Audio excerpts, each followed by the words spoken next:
Kronologi peristiwa G30 SPKI di Yogyakarta. Salah satu peristiwa sejarah yang terjadi di Indonesia adalah Gerakan 30 September, atau lebih dikenal sebagai G30 SPKI. Sebuah gerakan pemberontakan yang dilakukan oleh Partai Komunis Indonesia atau PKI di masa itu. Peristiwa G30 SPKI ditandai sebagai salah satu sejarah hitam dan tragedi nasional yang pernah terjadi di Indonesia. Peristiwa tersebut merupakan sebuah tragedi penculikan dan pembunuhan terhadap Jenderal TNI AD yang terjadi pada 30 September tahun 1965 malam hingga 1 Oktober tahun 1965.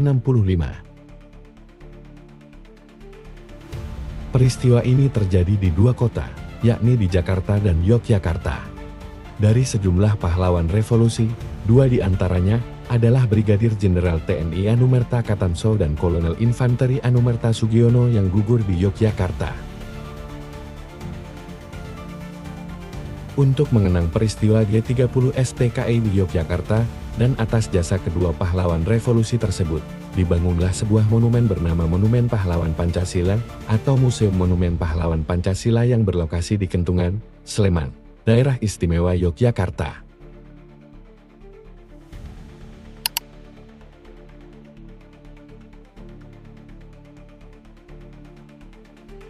Pada dini hari 1 Oktober tahun 1965, Menteri Panglima Angkatan Darat Letnan Jenderal Ahmad Yani dan 5 staf umumnya diculik dari rumah-rumah mereka, kemudian dibunuh di kawasan Lubang Buaya, Jakarta. Ketika peristiwa pemberontakan Partai Komunis Indonesia pada 30 September tahun 1965 di Jakarta meletus, saat itu stasiun radio Republik Indonesia dikuasai PKI. Kemudian mereka menyiarkan berita, jika telah dibentuk Dewan Revolusi, kabar tersebut sampai di Yogyakarta. Mereka menyatakan sebagai pihak yang setia kepada Presiden Soekarno, dan melancarkan aksi mereka untuk melindungi Presiden dari komplotan jenderal yang akan melakukan kudeta. Mereka juga menyebut nama pemimpin mereka, Letnan Kolonel Untung, Komandan Batalion 1 Kawal Kehormatan Cakrabirawa, yang bertanggung jawab mengawal Presiden dan menamai gerakannya Gerakan 30 September atau G30S. Berita tersebut membuat para anggota TNI di wilayah lain kebingungan, termasuk Brigadir Jenderal Katamso Darmokusumo atau Brigjen Katamso, Komandan Korem 72 Kodam 7 Diponegoro. Brigjen Katamso, yang masih bimbang untuk mengambil sikap, semakin bingung ketika pukul 1 siang, lewat siaran radio Republik Indonesia, disampaikan bahwa Dewan Revolusi Daerah Jawa Tengah telah terbentuk di Semarang. Setelah melakukan rapat staf, Brigjen Katamso mengirim ajudannya berangkat ke Semarang untuk mencari informasi lebih lanjut. Sementara Brigjen Katamso sudah ada janji untuk menghadiri rapat penting bersama Pangdam Diponegoro, Brigjen Suryo Sumpeno, di Magelang. Kepergian Brigjen Katamso ke Magelang sudah ditunggu-tunggu oleh Kepala Seksi 5 Korem 72 Kodam 7 Diponegoro Mayor Mulyono, yang berafiliasi dengan Komando Operasional G30S. Mayor Mulyono bersama anak buahnya mengambil alih Korem 72 Kodam 7 Diponegoro. Agar Korem 72 Kodam 7 Diponegoro dapat dikuasai sepenuhnya, Brigjen Katamso harus disingkirkan. Selama menjabat, Brigjen Katamso dikenal sebagai sosok anti-PKI yang membuat sejumlah langkah untuk mencegah penyebaran pengaruh PKI. Salah satu langkahnya adalah memperkuat resimen mahasiswa Manwa yang dibentuk untuk menjegal PKI. Selepas tiba di Jogja dari Magelang, Katamso dipaksa menandatangani surat yang berisi dukungan terhadap Dewan Revolusi. Pada sekitar pukul 17, segerombolan anak buah Brigjen Katamso yang dipimpin oleh pembantu Letnan 1 Pertu Sumardi mendatangi rumahnya.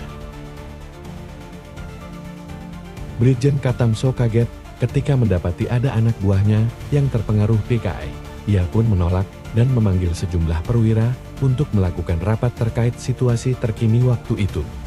Namun, sejumlah perwira yang datang justru membawa senjata dan melakukan penangkapan terhadap Katamso. Brigjen Katamso dibawa ke Kompleks Batalion L di Desa Kentungan, Condong Catur, Depok, Sleman. Katamso dibawa menggunakan mobil.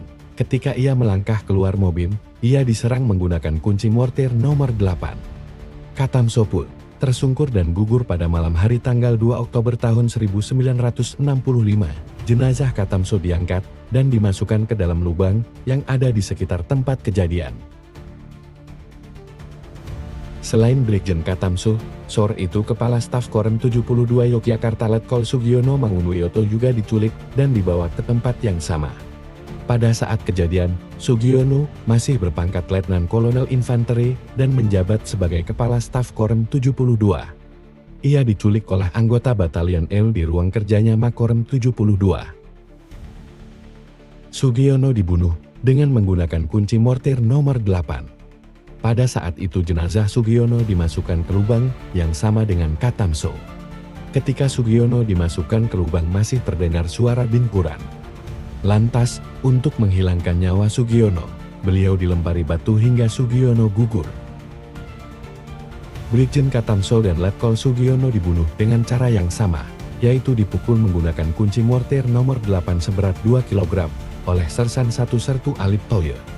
Lubang di pinggir asrama Batalion L itu hanya sedalam 70 cm yang kemudian ditutupi dengan tanaman ketela rambat untuk mengaburkan jejak.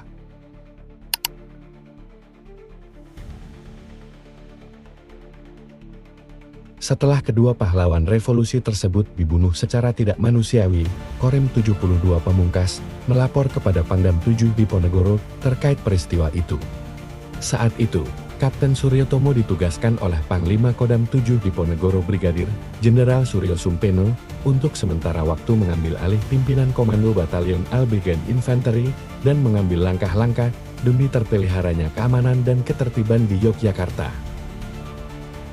Pada 3 minggu kemudian, atau pada tanggal 21 Oktober tahun 1965, pencarian difokuskan di kompleks asrama tentara di Kentungan.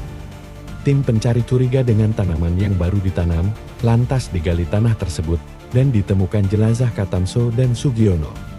Jenazah Katamso ditemukan dalam keadaan miring dan tergenang air. Sedangkan, jenazah Sugiono ditemukan masih menggunakan tanda pangkat Letnan Kolonel. Kedua jenazah dimakamkan pada 22 Oktober tahun 1965 di Taman Makam Pahlawan Kusumanegara, Yogyakarta. Atas jasa-jasa keduanya, pemerintah Indonesia menganugerahi pahlawan revolusi.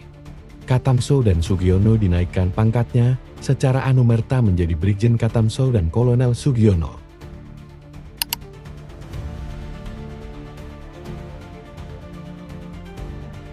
Untuk mengenang peristiwa sejarah yang tidak boleh terulang kembali, di Yogyakarta dibangun sebuah museum monumen pahlawan Pancasila yang dulunya bernama Monumen Pahlawan Pancasila.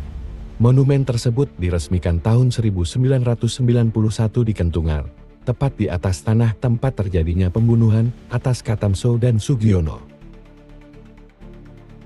Monumen dibangun di atas tanah seluas 7.927 meter persegi di Kompleks Batalion 403 yang dulunya bernama Batalion N di tepi sebelah selatan. Di sebelah timur, 200 meter dari Jalan Kaliurang. Di sebelah utara, 100 meter dari Jalan Ring Road Utara, dan 1,5 km dari Monumen Jogja Kembali. Daerah Kentungan dipilih sebagai tempat pendirian monumen bukan tanpa alasan. Setidaknya ada 3 alasan di antaranya. Pertama, menjadi lokasi pembunuhan kejam atas kedua pahlawan revolusi yang terjadi di Kentungan. Kedua, Batalion L erat kaitannya dengan terjadinya peristiwa penculikan dan pembunuhan pahlawan revolusi yang lokasi markasnya di Kentungan. Yang ketiga adalah peringatan Hari Kesaktian Pancasila di Yogyakarta setiap tahunnya dilaksanakan di lapangan Kentungan.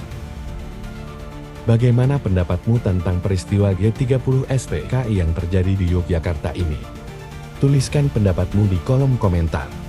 Karena percaya tidak percaya, terserah bagaimana Anda menyikapinya.